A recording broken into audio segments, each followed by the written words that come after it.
All right, Scott, thank you very much. Down here with Darren Pang. And I think the biggest shock to me is after a big win in Game 5 in Dallas, that the Blues fell behind by 3 goals tonight. Well, you think about the scoring chance that Dallas had in Game 5, though. They outchanced the Blues 26-9 at even strength. They were likely feeling like, a couple of breaks here and there.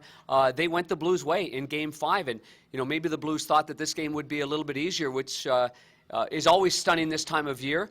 But again, give Dallas and Lindy Ruff a lot of credit. I know Bernie's talking about that. He's been in this situation before. Whenever your backs are against the wall, it usually brings out the best. Whenever you've got another chance to finish a team off, usually you start out the way the Blues started out. It wasn't the right way to start out in an elimination game. And again, it's another lesson to be learned by the St. Louis Blues players and everyone involved. They're a stubborn group. They've been that way all year long, but now it'll get down to a Game 7.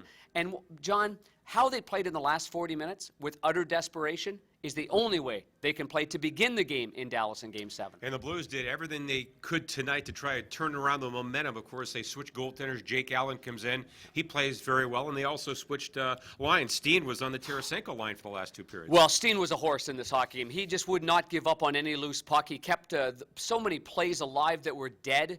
And I thought finally by the third period, there's a lot more support with the forwards where it wasn't one and done, and you're looking going, someone needs to help them out.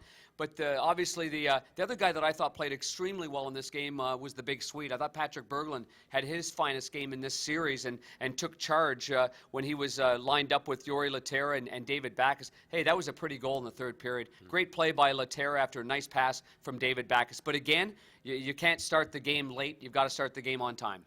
Well, speaking of time, does it help the Blues that back in time they won a Game 7 here a few weeks ago?